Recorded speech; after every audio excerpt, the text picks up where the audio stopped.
Olá a todos que estão aqui presentes.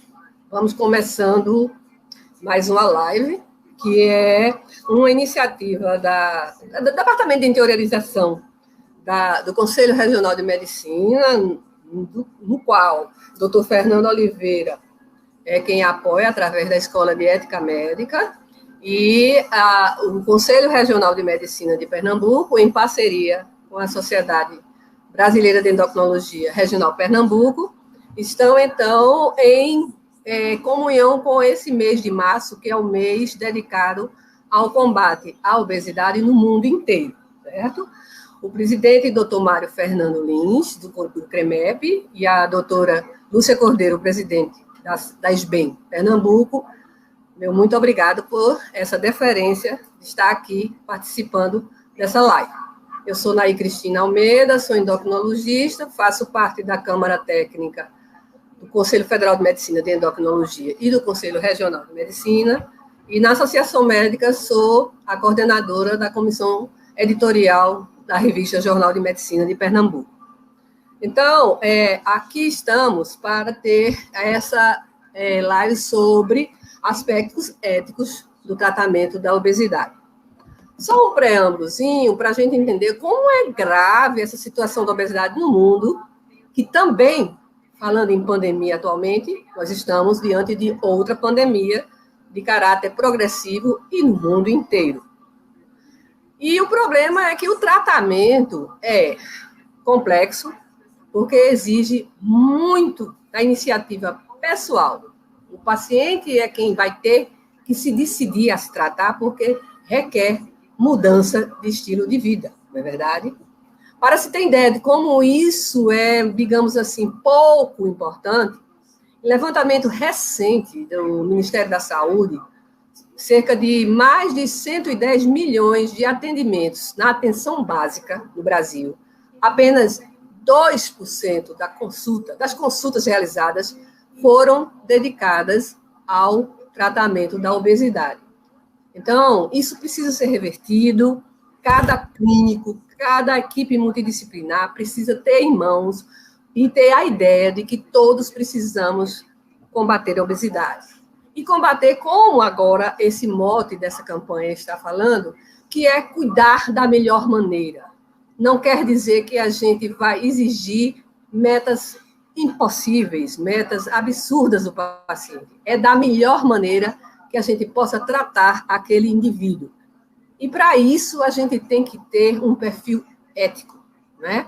Não estamos diante de milagres. Precisamos ter noção de que o médico, acima de tudo, tem que ter a ética para nortear a sua conduta, pensando, primeiramente, nas evidências científicas, mas também com a sua arte de entender cada ser e seu grau de humanismo. E nada melhor do que a gente ouvir para esse assunto o doutor Fábio Moura, endocrinologista, que também é nosso colega da Sociedade Brasileira de Endocrinologia, também faz parte das duas câmaras técnicas de endocrinologia que nós citamos, tanto do federal e, além do mais, é conselheiro do Conselho Regional de Medicina de Pernambuco.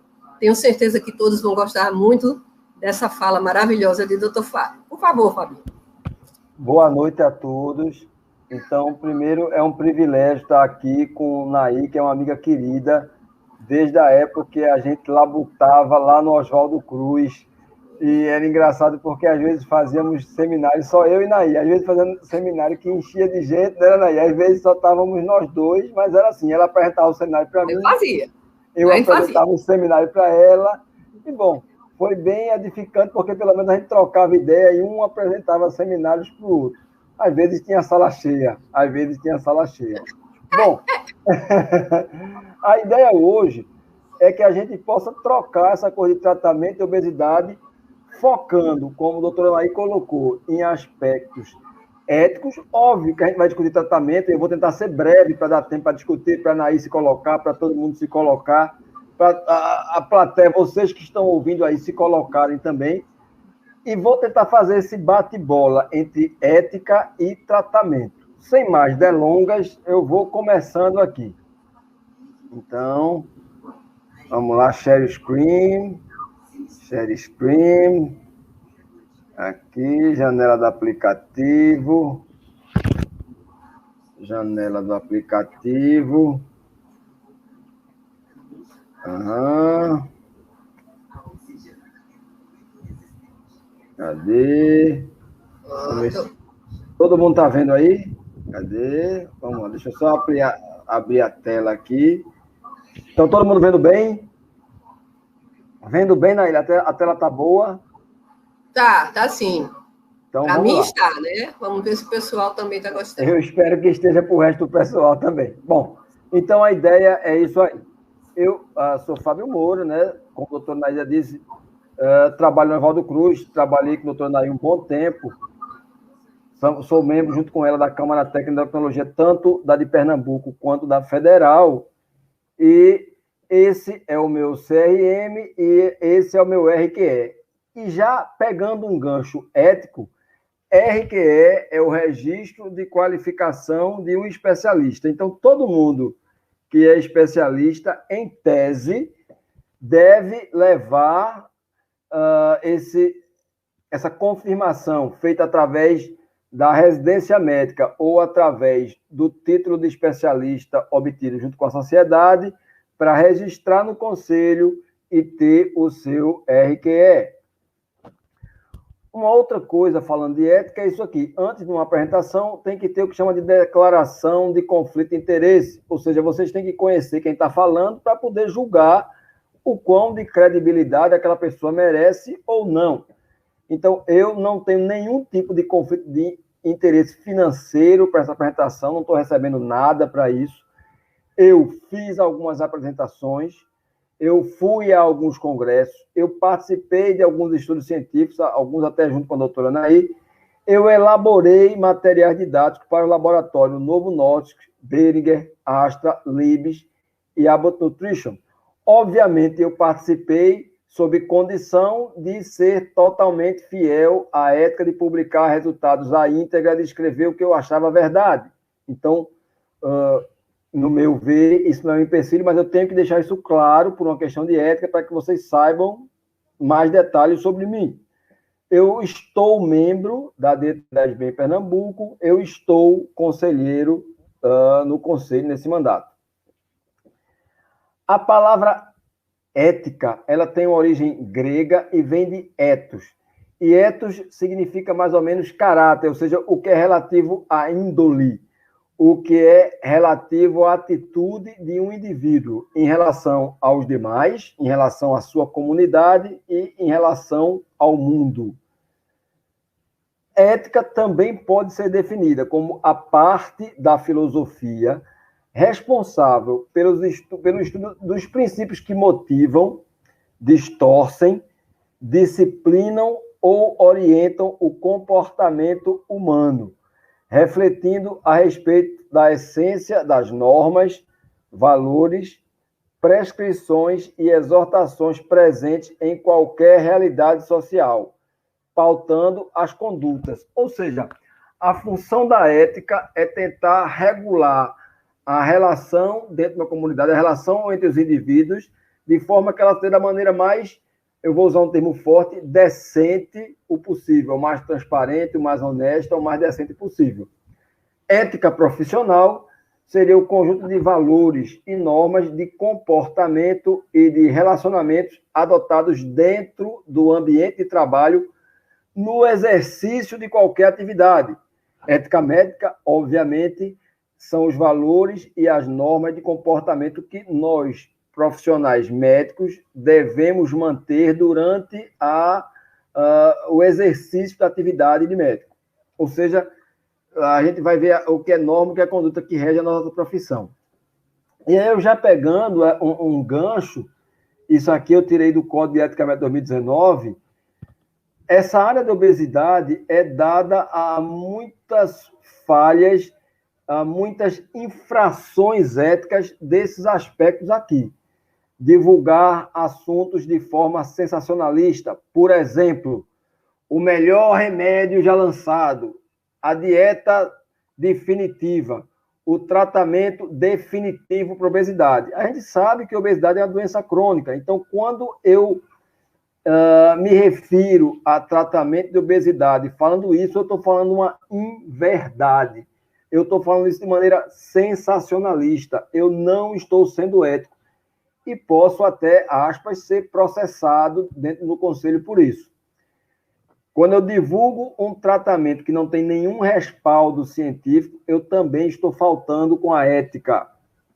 Quando eu anuncio uma especialidade que não exista ou que não seja reconhecida pela MB e o CFM, eu também estou faltando com a ética. Por exemplo, se eu disser que eu sou nutrineuroimunoendocrinologista, eu estou faltando com a ética porque essa especialidade não existe. Isso é uma invenção, é uma distorção. Se eu afirmo isso, só tem duas possibilidades. Ou eu sou muito ignorante, muito inocente, ou eu realmente estou agindo de má fé. Finalmente, ao anunciar uma especialidade, eu tenho que dizer qual é o meu CRM e qual é o meu RQE.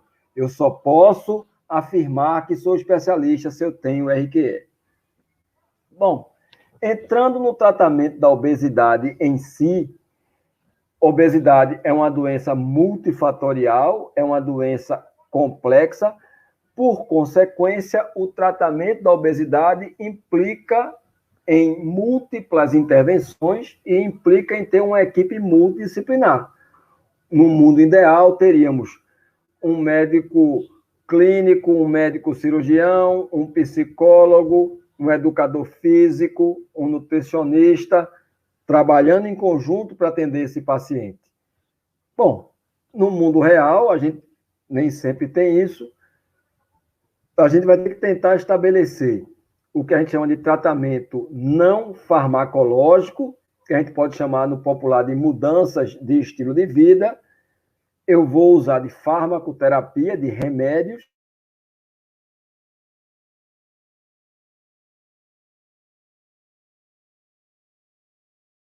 Uma didática.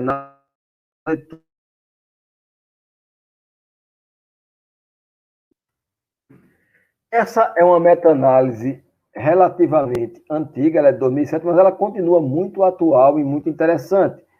E ela traz um resumo de desfecho de diferentes intervenções para perda de peso.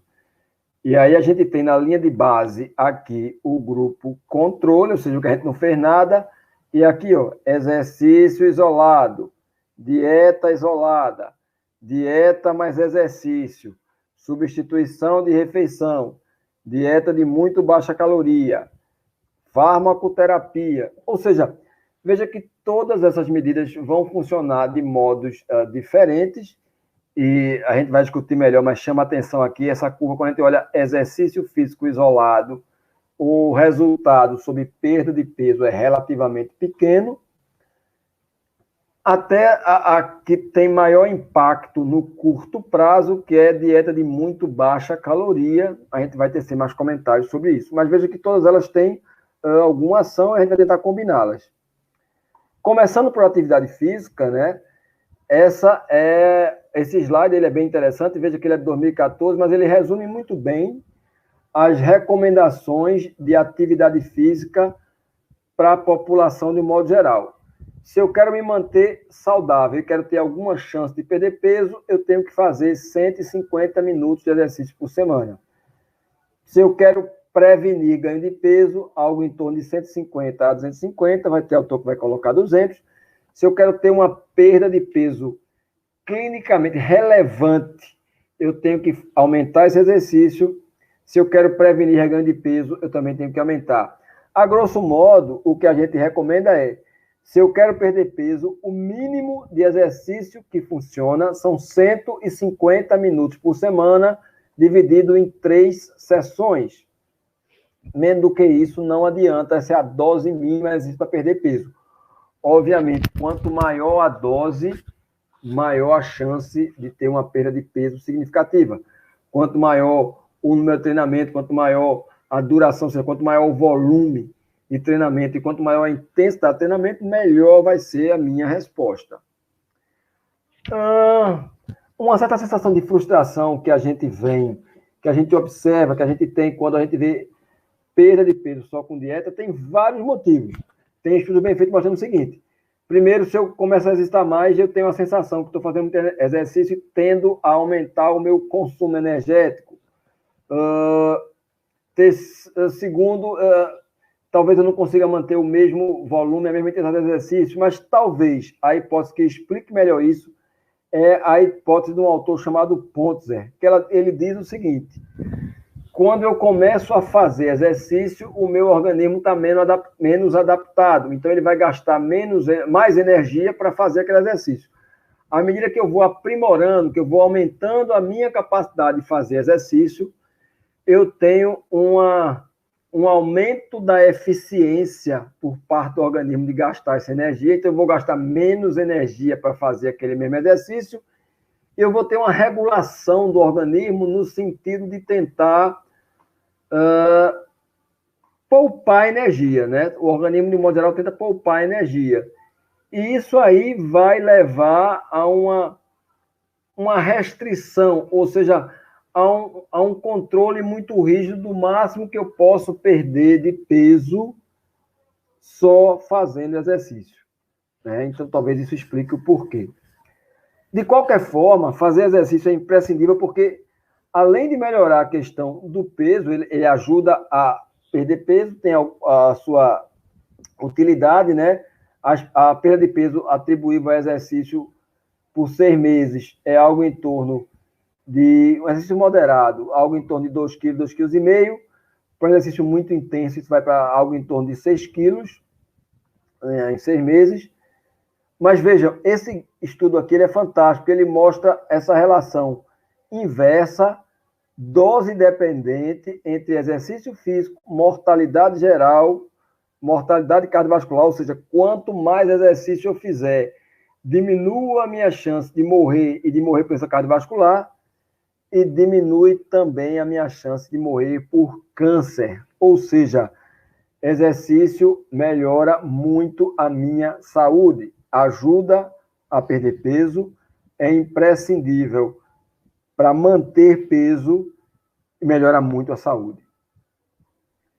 E esse dado é interessante porque mostra que uma quantidade mínima de exercício, algo em torno de 10, 15 minutos de corrida, algo em torno de 30, 40 minutos de caminhada todo dia, já aumenta a minha expectativa de vida em até pelo menos 3 anos. E dieta? A gente fala muito de dieta, é isso, é aquilo outro. Esse é um estudo bem interessante porque ele compara dietas low carb com dietas balanceadas, segmento de 1 ano, 2 anos, e nesse estudo não houve diferença estatisticamente significativa entre uma dieta low carb e uma dieta, aspas, balanceada. Na verdade, dieta é um dos temas mais difíceis da gente discutir, porque a gente pega muita informação baseada no que o paciente diz, baseada em inquérito alimentar, baseada em segmento, então tem muitos vieses. De um modo geral, as dietas low carb parecem ajudar mais no curto prazo, parece que há uma perda de peso realmente um pouco mais rápida, um pouco maior com a dieta low carb, mas se a gente acompanhar no médio e longo prazo, ou seja, após 6 meses, 1 ano, realmente parece não haver muita diferença. Mas um estudo extremamente interessante mostrando isso aqui, ó, dietas very low calorie diet, dietas cetogênicas, ou seja, dieta que tem menos de 800 calorias por dia, e essas dietas realmente estão associadas com maior perda de peso, maior queda de gordura, melhor alteração no HDL e no LDL, também maior alteração, uma tendência a maior queda da pressão sistólica. Ou seja, essas dietas de muito baixa caloria, dietas de menos de 800 calorias, podem ser uma alternativa, pelo menos de tiro curto, contra a obesidade. Quando a gente compara isso, uma dieta de muito baixa com uma dieta de baixa caloria, muito baixa, menos de 800 calorias, dieta de baixa caloria, algo em torno de 1.100, 1.200 calorias para uma mulher, 1.500, 1.600 para um homem, a gente tem essa diferença estatisticamente significativa. Mas olhem, Eu vou até voltar aqui, ó. No curto prazo, 12, 24 semanas, ou seja, 3, 6 meses, a diferença é óbvia. Quando a gente pega segmento de longo prazo, virtualmente não houve diferença, por motivo óbvio. É virtualmente impossível e muito provavelmente não recomendável manter uma dieta de muito baixa caloria a longo prazo.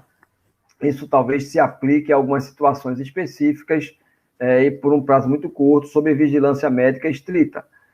Mas um exemplo de como fazer uma coisa não ética, como fazer um mau uso de uma informação científica, é a famigerada dieta do HCG, onde você pede para alguém comer 500 calorias por dia, ou seja, uma muito baixa mesmo, e tomar HCG. HCG não serve de muita coisa, pelo menos não para isso. Tem suas indicações próprias.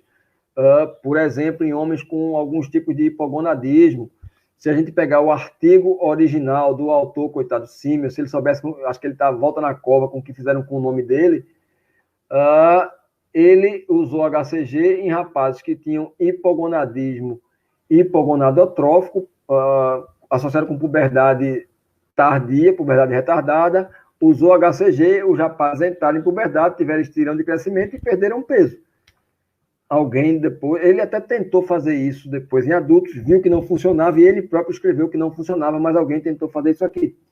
Mas esse estudo, que é uma meta-análise fantástica, ele pegou os estudos com HCG, 15 estudos, e viu que em apenas 2 houve superioridade do HCG em relação ao placebo, em 13 foi exatamente igual. Vejam que em todos houve perda de peso por um motivo óbvio, dieta de muito baixa caloria.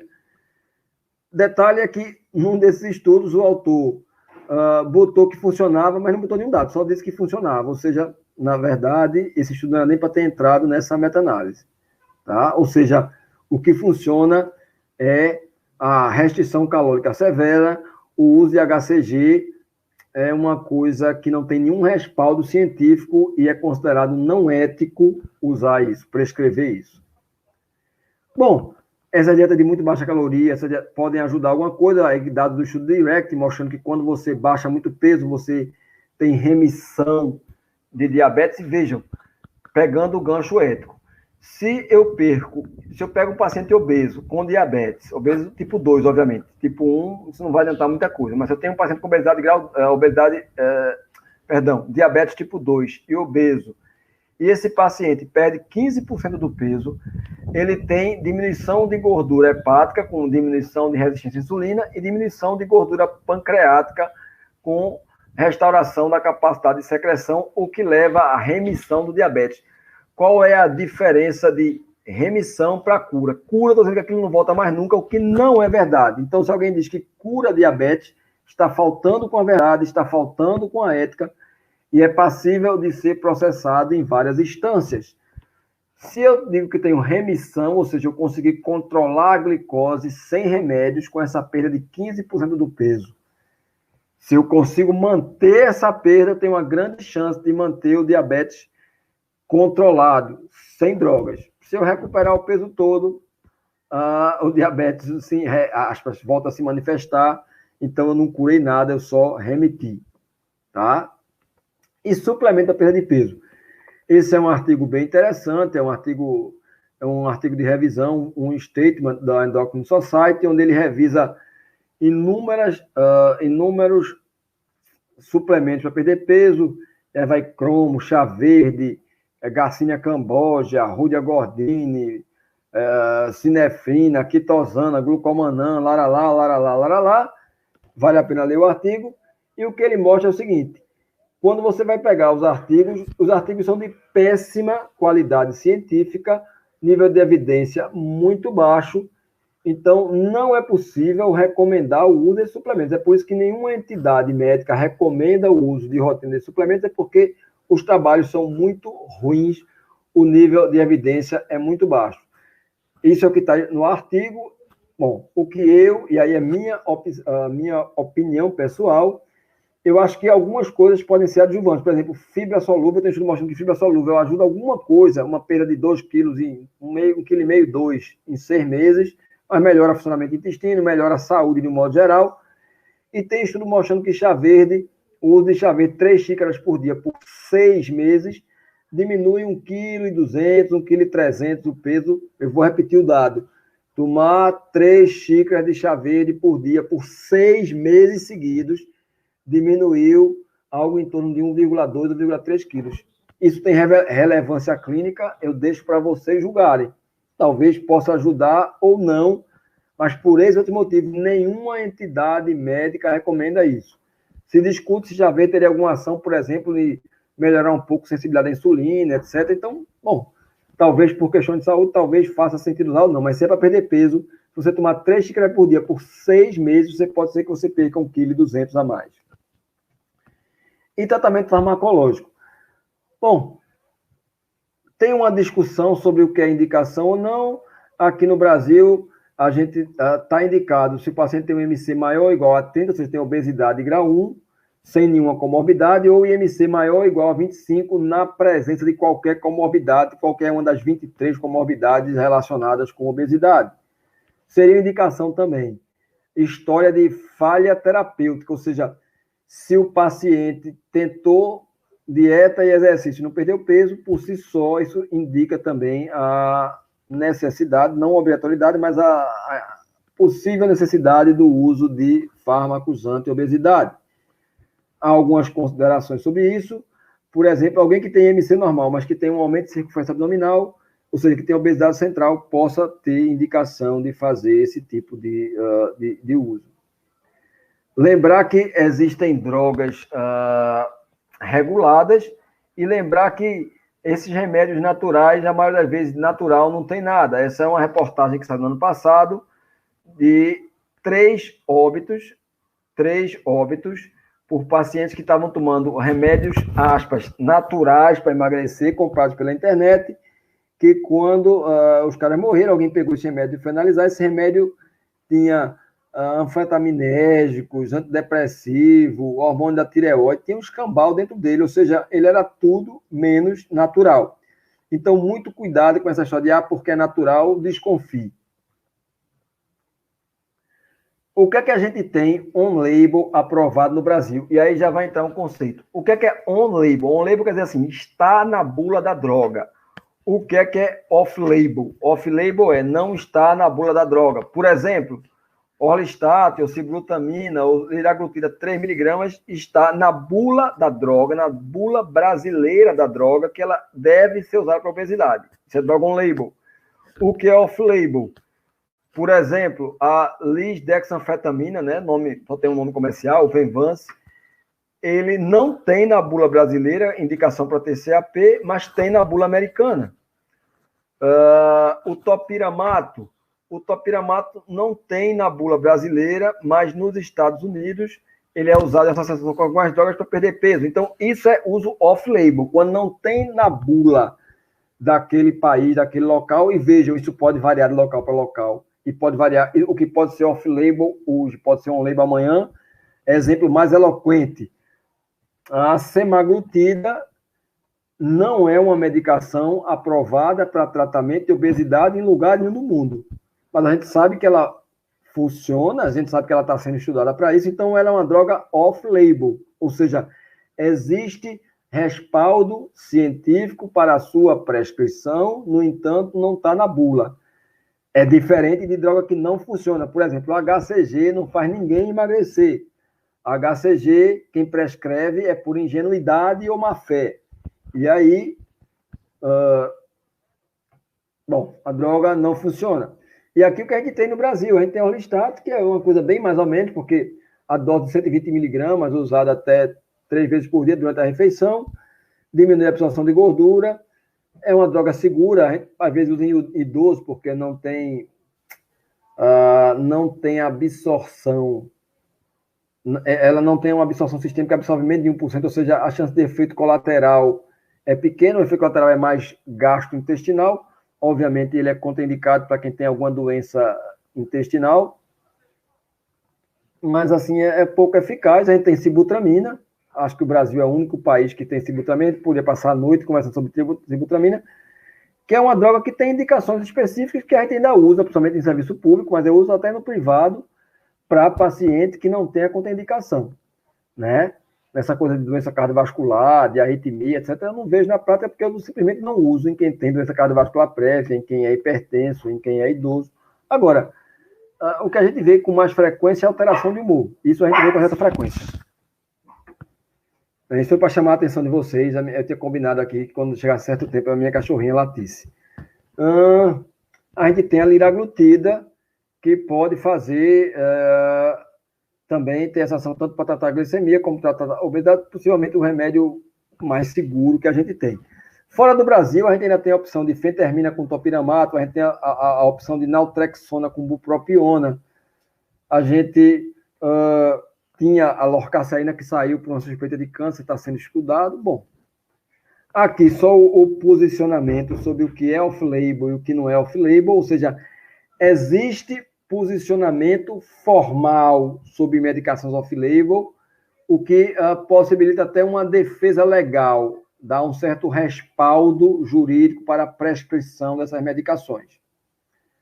Aqui, drogas que a gente está esperando, né? Tem fase 3, 2, 1. Vejam, esse slide eu peguei em 2019, tem coisa que já se tornou realidade, tem coisa que continua em discussão. A semaglutida já se tornou, está prestes a se tornar realidade, a tesofensina, a gente espera por ela alguns anos, o 7-melanotide, a gente espera por ele alguns anos, embora ele pareça ter uma ação muito específica, aqui, né, fase 3. Fase 2, a gente tem novos antagonistas do receptor endocannabinoide, a gente tem a ocitocina intranasal, e eu acho isso interessante, porque isso está em fase 2, e já tem gente prescrevendo isso para uso. Realmente é uma tecnologia impressionante, o cara já ter para uso uma coisa que está em estudo fase 2, que não foi liberada em nenhum órgão regulador. O único problema é que você prescrever drogas que não são liberadas pelo órgão regulador, e no caso a Anvisa, também é infração ética, entre outras coisas. Aqui tem mais algumas drogas, e aqui tem a droga em fase 1, ou seja, vai demorar um bocado ainda. Só para mostrar a semaglutida é um estudo original, talvez a nossa expectativa melhor, a semaglutida 2.4, é o estudo STEP 1 e STEP 2, recém-publicado no New England, mostraram isso aí. Para 2, 3 anos na frente, uma expectativa grande que a gente tem é o que a gente chama de agonistas duplos, ou agonista triplo, que vai ter o GLP-1, GIP ou glucagon, e às vezes alfa-MSH, ou seja, você vai ter 3 substâncias que atuam, então o resultado saiu. Me falta o nome, me perdoe, não me lembro o nome da droga agora, deu branco, tá? Aqui eu estou vendo o estudo, mas não lembro o nome da droga, mas saiu já um estudo, já uma fase mais adiantada disso aí, de uma droga da Lilly, no laboratório Lilly, eu não me lembro o nome da droga agora, mas já mostrando controle glicêmico, perda de peso significativa, ou seja, isso é uma realidade para breve, tá? E terapia gênica. Esse é um estudo, ainda está na fase experimental, em ratinho, que é com uma substância chamada FGF21, um fator de crescimento, que quando ele foi aplicado em ratos, em camundongos, uma única injeção, e a ideia, ele foi aplicado através de um vetor viral para contaminar o rato e modificar a expressão gênica, os ratos começaram a aumentar muito a expressão gênica desse fator, o que resultou em perda de peso, em diminuição da inflamação, em reversão de esteatose, em diminuição de NASH, ou seja, um resultado fantástico. Entre outras coisas, essa substância aumentou o que a gente chama de brownização do tecido adiposo, ou seja, fez com que tivesse um tecido adiposo branco, fosse convertido para tecido adiposo bege, que é mais rico em mitocôndria, que queima mais energia, que favorece muito perda de peso. Tá? E aqui só para mostrar a histologia, fantástica, realmente resultados extraordinários. E a cirurgia metabólica, a cirurgia bariátrica, a cirurgia metabólica, que tem suas indicações. É um procedimento totalmente ético, totalmente decente, que está nesse complemento. Só lembrar o seguinte, o que é indecente é indicar para quem não tem indicação, o que é indecente é mandar o paciente engordar para operar. Isso é também infração ao Código de Ética.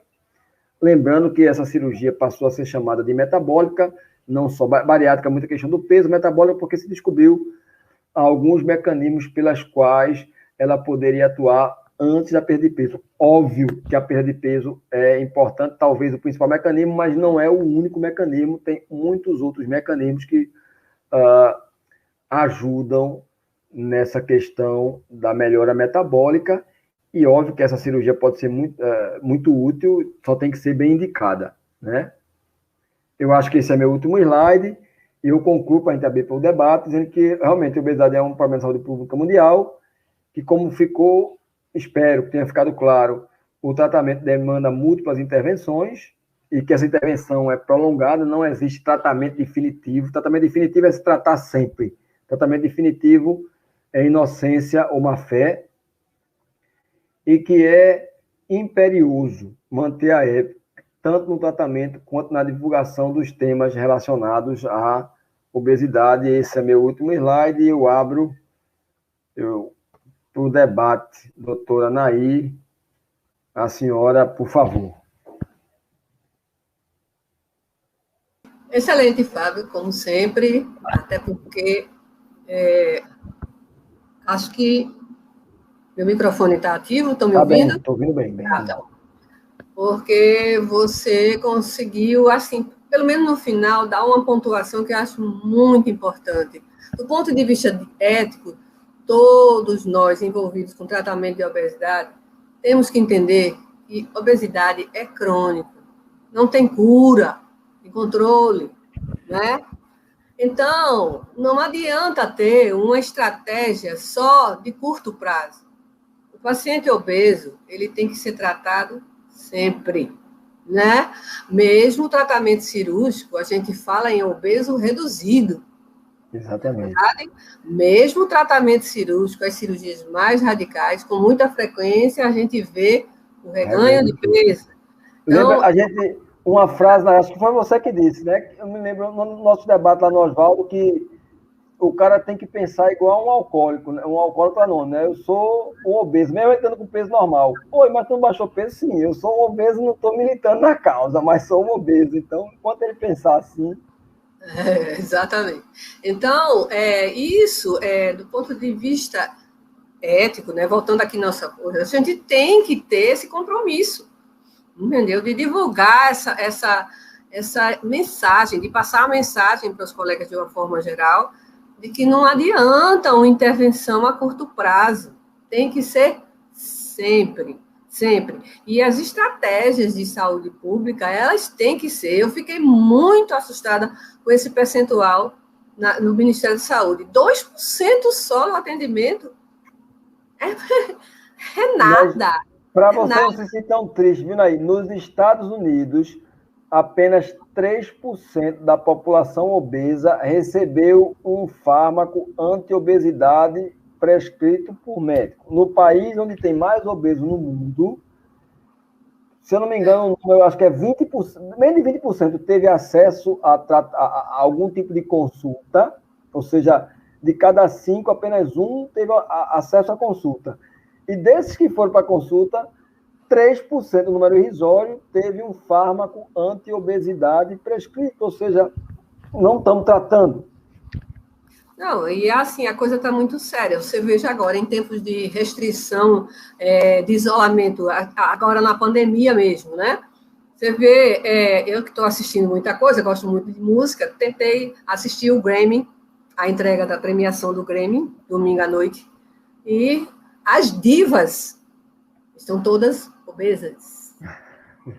As jovens, até Dua Lipa engordou um pouquinho. Ela foi a que menos engordou. Entendeu? Então, isso é muito sério em termos de adoecimento, né? Não é só uma questão de estética. Isso aí é bem pontuado. Fábio, você esqueceu o nome da droga, mas Sim. Nossa biblioteca ambulante, Luciana Albuquerque, já colocou aqui que o nome da droga é a tirzepatide. Certo? Valeu, Luciano. Ele já pontuou aqui que é uma esperança, é uma nova linha de pesquisa e tal. Mas, mais do que esses fármacos, eu acho que a gente tem que se bater no tratamento constante, tem que convencer o paciente que ele não pode voltar atrás no tratamento, não é isso? E, assim, a outra coisa que você também pontuou muito bem, eu acho, é a questão da necessidade das pessoas entenderem que você não pode divulgar, do ponto de vista ético, só se você tem registro de título de especialista é que você pode dizer que é, né? Agora, isso não impede que um clínico, entendeu, utilize os seus conhecimentos para tratar. Existe todo um fluxo, você pode ser avaliado por um especialista e voltar para a atenção do seu clínico, do seu médico de família. Mas ele não está divulgando como especialista, é outra proposta, né? E, assim, a gente vive muito, muito perto do tênue, né, limite da questão da má-fé, né? Como nosso decano, Fernando, né, doutor Cavalcante, doutor Ney, falava que, em algumas palestras há anos atrás, que se vivia mais de obesidade do que se morria, naquele boom de todas aquelas fórmulas milagrosas quando começaram a acontecer, né? E isso não é ético. Eu estou vendo aqui, pela participação dos nossos carinhosos, né, colegas, que estão todos elogiando a sua apresentação, e ele, doutor Luciano, quer fazer uma pergunta para você, Fábio. Primeiro livro colocando como brilhante, né? Confetes. Amigo é coisa boa. Aí ele diz, lá vem coisinha, né? Aí ele pergunta, a prescrição de fármaco em posologia diferente da bula pode ser enquadrada como erro? Uma pergunta é muito boa. Veja, do ponto de vista estritamente legal, pode sim. Você vai ter uma dificuldade maior de se justificar, de se defender, de tentar explicar por que você... Que quando tudo dá bem, talvez você não tenha problema, mas se der alguma coisa errado, não tenha nenhuma dúvida que você pode ser cobrado, sim, por ter usado uma droga que não tinha uma prescrição regulada ou adequada. Então, com certeza, assim, poder haver uma cobrança, pode, com certeza.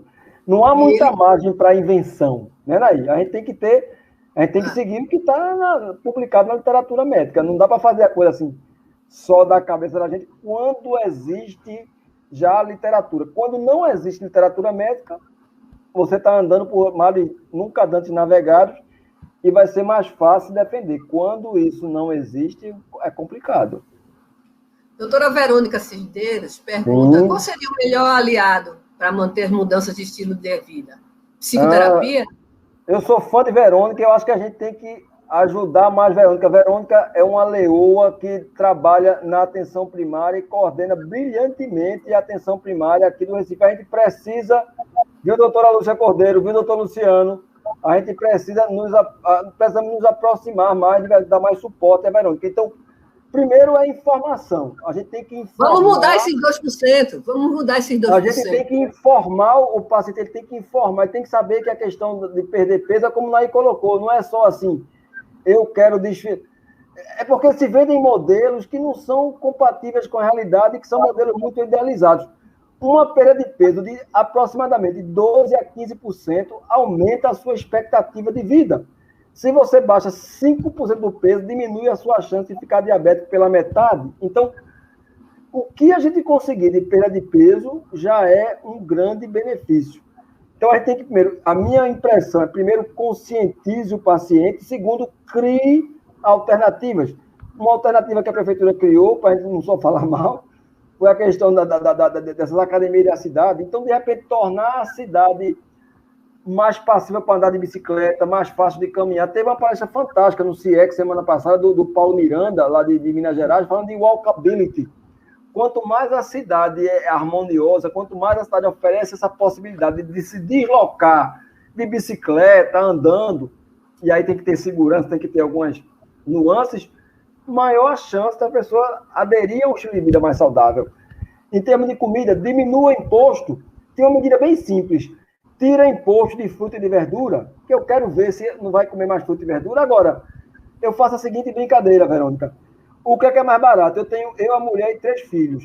Eu ir numa pizzaria e pedir uma pizza gigante com clone e gastar R$ 40, ou ir numa saladeria e pegar uma salada para cada um a R$ 40 a salada. Eu vou gastar R$ 200 só nas saladas, sem contar o 10%, sem contar a bebida, uma água, um suco. E se eu pedir uma pizza com R$ 40, eu pego uma e ainda pego clone. Então, tem que tornar a cidade mais viável, tem que ter imposto, ter incentivo financeiro, tem que conscientizar e incentivar. Veja só, Luciano também pergunta, o estudo fase 2 serviria como respaldo da literatura? Estudo fase 2 não respalda ninguém. Até porque uma droga com estudo fase 2 não foi regulada por nenhum órgão. A gente teve agora, a Anvisa, por exemplo, um tema importante. Alguns colegas, de novo, por inocência ou por má fé, querendo prescrever SARMs, né? Aqueles agonistas específicos do receptor androgênico, como se fosse a 8ª maravilha do mundo, e quem não prescreveria era meio que, aspas, ignorante. E é uma pena quando a gente discutiu, isso aqui não está regulado em nenhum lugar do mundo. Isso aqui não foi liberado pela Anvisa, isso aqui não foi liberado pela FDA. Mas eu compro. Fique à vontade. E aí está aprovado. A Anvisa mandou tirar. Na verdade, a Anvisa disse que é proibido, é crime prescrever, manipular, vender, usar. O FDA não regulou. Então, como é que o cara pega um negócio que é fase 2, ou seja, fase 2 está em estudo? Na melhor das hipóteses, vamos dizer que o cara conseguisse roubar a fórmula. Na melhor hipótese, era um crime só de roubar a propriedade intelectual. Na pior, tem diversos crimes aí envolvidos. Pessoal, tem uma pergunta vinda do Facebook falando assim: muito se fala atualmente sobre uma medicina gordofóbica. E apesar de sabermos do impacto negativo da obesidade na qualidade de vida do indivíduo, há quem diga que, na prática médica, muitos desfechos negativos são associados à obesidade de forma sistematizada, quando podem ocorrer por outras causas também. Como lidar com o paciente com obesidade mórbida e resistente ao emagrecimento? Também é possível manter sobrepeso significativo atrelado à qualidade de vida? Bruno Halper publicou um artigo, acho que no fim do ano passado, que ele colocou um conceito. Bruno Halper é um cara, embora muito novo, é um cara brilhante, né? Que ele falou de obesidade controlada. Então, se você consegue perder peso, qualquer perda de peso, a partir de... Tem um gráfico, acho que é do Waze, e me foge a memória dos números exatos, eu não vou inventar aqui, mas que ele traça um paralelo entre perda de peso, percentual de perda de peso e desfechos. Então, vai desde 5%, diminuindo em 50% o risco de progressão de pré-diabetes para diabetes, até algo em torno de 12% a 15%, aumentando a expectativa de vida. Ou seja, a gente tem que estimular o paciente a perder peso. Agora, o que se vende aí, e talvez isso tenha até um respaldo, aspas, de uma certa parte da mídia, é um perfil idealizado. Então, esses caras que têm, aspas, que correspondem, essas mulheres, esses caras que têm esses perfis individualizados, o pessoal esquece que esse cara vive disso, que esse cara ganha milhões para isso, que esse cara recorre a inúmeras plásticas, a inúmeros tratamentos não éticos, a inúmeros contextos para tentar manter um certo padrão. Ou então, mesmo quem não recorre a isso, é um atleta de ponta, é um atleta olímpico. Então, a gente está falando de contextos diferentes. Uma coisa é uma pessoa, aspas, normal, que precisa perder peso, precisa adquirir a pessoa se alimentar melhor, se exercitar mais, etc., dormir melhor. Outra coisa é um atleta de ponta. Não dá para a gente querer comparar, não. E perseguir esse ideal é uma coisa complicada e explica por que tantos falsos profetas conseguem vender falsas promessas ou milagres de curto prazo, né? Exatamente. Difícil. É muito difícil. E aí, Verônica fala, como concorrer com promessas milagrosas e fáceis? Vixe, amiga!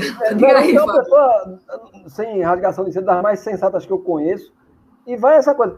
É muito complicado, porque, veja, como diria o Winston Churchill, eu te prometo sangue, suor e lágrimas. Uma coisa é te prometer sangue, suor e lágrimas, outra coisa é assim, eu vou te dar GH, eu vou te dar testosterona, eu vou te dar um SARM que não foi regulado em nenhum lugar do mundo, mas tu acredita em mim, o que tem aqui dentro é um SARM. E isso, a gente sabe que testosterona, que GH, tem efeito estético sim. A que preço é outra discussão. Isso não tem nada a ver com saúde. E tem, quando é reposição, mas o uso de só por questões estéticas em quem não tem déficit, aumenta riscos. Isso é meio que uma roleta russa. Mas tem muita gente disposta a pagar esse preço. A gente vive a era da eu quero tudo agora, o mais rápido que eu puder, com o menos esforço possível, então é complicado. E aí, Lúcia tocou num ponto, Lúcia Cordeiro, de como individualizar não só a quantidade de peso, mas a forma de distribuição de gordura. Pergunta excelente, Lucinha. E já parabenizando Lucinha por essa iniciativa de ela, enquanto o rapaz de 10 bem, junto com o pessoal, com todo o CREMEP, tentando trazer essas discussões. Lembrar o seguinte, obesidade, por si só, a gente tenta usar pelo IMC, o IMC é um bom marcador na população, mas para uma pessoa em geral, talvez não seja tão bom.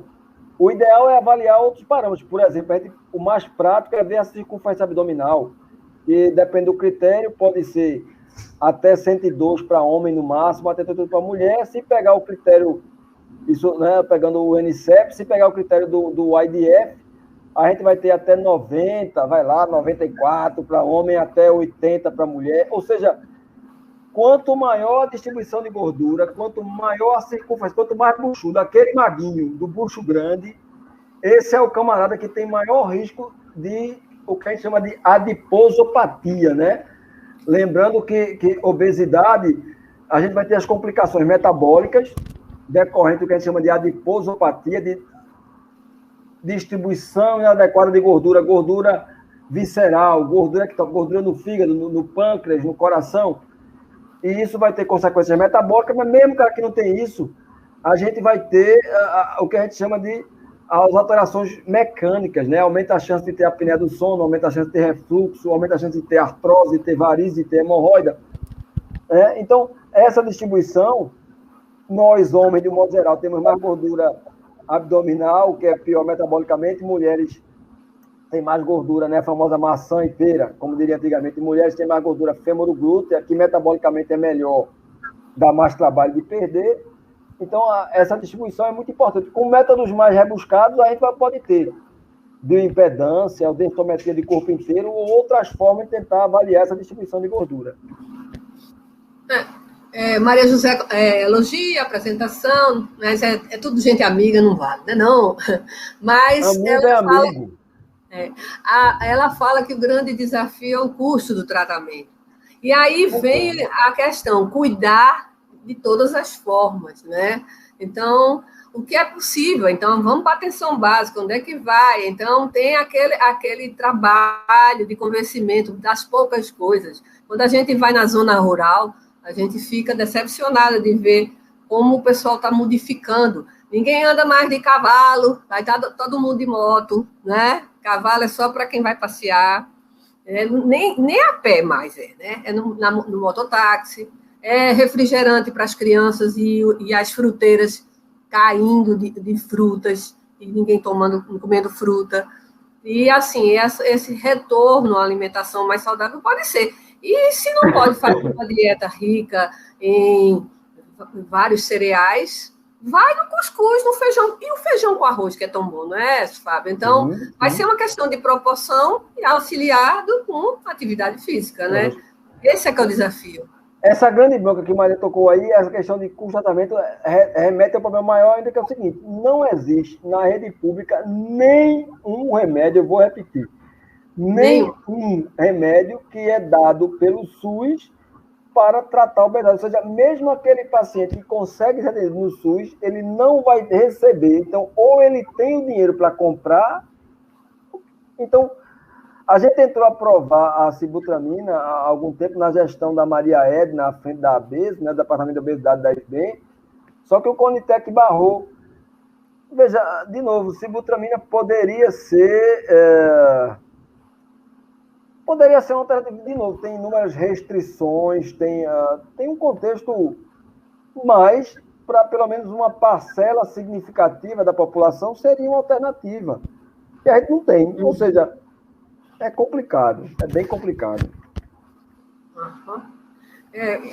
Bom, doutor Gonzaga está entrando agora no chat. Bom. Ele descobriu agora que podia interagir pelo chat. É o menino de Petrolina. Que tudo esteja bem com você, que está todo mundo com medo desse Covid. Que você esteja bem, sua família esteja bem. Bruninha, né? Bruna está falando. Bruna, deixa eu até aproveitar para fazer uma coisa. Nós temos dentro do Conselho uma coisa chamada CODAME, que é uma comissão que regula essa questão de Naí conhece bem, essa questão de especialistas e pseudo-especialistas. Para o Conselho não ganhar uma fama de omisso, nem de estar perseguindo ninguém, a CODAME voltou a atuar com, digamos assim, com força máxima, por questões legais, por questões éticas, não se pode divulgar nome, mas toda semana a CODAME se reúne, toda semana 5 médicos são chamados e são orientados sobre propaganda médica inadequada. Se ele persiste no erro, a gente vai ter que abrir uma sindicância. Para tentar, de novo, para tentar não ser tão... Só para vocês conhecerem as instâncias. Há um certo entendimento, a maioria dos conselheiros chama o camarada e faz uma coisa chamada termo de ajuste de conduta, onde ele assina um documento, onde ele se compromete formalmente a não fazer mais aquilo. E recebe todas as orientações. Tem gente que, mesmo assim, persiste no erro, ou seja, deixa de ser inocência, ignorância, para ser realmente má-fé. Nesse caso, tem que ser punido. A gente puniu alguns colegas de novo. Não se pode citar nome de colegas, tá? As punições do Conselho podem ser privadas ou públicas. E, geralmente, quando se é réu primário, a punição é privada, a não ser que seja uma coisa muito grave, que envolva óbito ou coisa do tipo. E eu asseguro a você, asseguro a todo mundo, alguns colegas foram, infelizmente, não é prazer para ninguém punir ninguém, mas foram punidos, receberam apenações privadas, que a principal implicação disso é a pena é progressiva, então numa próxima apenação, possivelmente ele vai para uma apenação pública. Mas aí tem várias instâncias, ele pode recorrer ao CFM, ele pode recorrer ao STJ, é complicado, mas o Conselho não fica inerte, não. O Conselho faz a sua parte, tenta fazer isso, cumprindo a sua função de tentar primeiro esclarecer. O Conselho parte do princípio que todo mundo está bem intencionado, na verdade está simplesmente, digamos assim, mal informado. A partir do momento que vai caracterizando que não é bem assim, a partir do momento que fica caracterizado que há realmente uma certa má-fé, infelizmente, uma certa persistência, não tem nenhuma dúvida, vai punir. Agora, vai punir dentro do que é possível na lei. Ok. E o tempo passou rapidinho, né? Se deixar, não é, Fábio? A gente... vamos embora. Vamos embora. Então, Fábio, por favor, você utilize aqui um minutinho, nas suas considerações finais, para a gente, então, encerrar essa live. Eu só quero agradecer de novo a Isben, a Lucinha. Eu quero agradecer Lucinha, Luciano, Eric, você, Naí, todos nós. A Isben somos nós, né? Eu quero agradecer ao Conselho por abrir esse espaço. Eu quero deixar claro a todo mundo que a gente tenta agir, a gente tenta coibir algumas práticas, mas dentro de uma ética, dentro da lei. Não se toca. Quem combate, digamos assim, maus feitos, cometendo maus feitos, corre o risco de estar aí o que está acontecendo aí no judiciário, não precisa falar muito, mas quem combate mal feito, fazendo outro mal feito, deixa de ser...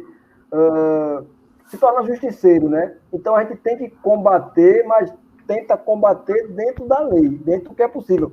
É um trabalho difícil, é um trabalho lento, moroso, mas tenta combater. E que tratamento da obesidade é um tratamento trabalhoso, multidisciplinar, o que quer dizer que a gente vai ter muito trabalho. Obrigado, Fábio. Cuidar de todas as formas, mas sempre dentro de uma perspectiva ética.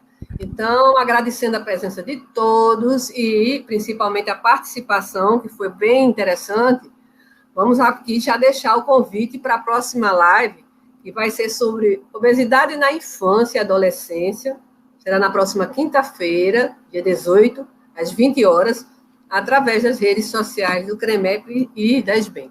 Tenho certeza que também vai ser muito interessante, porque se a gente começa a tratar as crianças, a gente vai ter mais sucesso. Obrigada a todos e fiquem em paz e continuem se cuidando.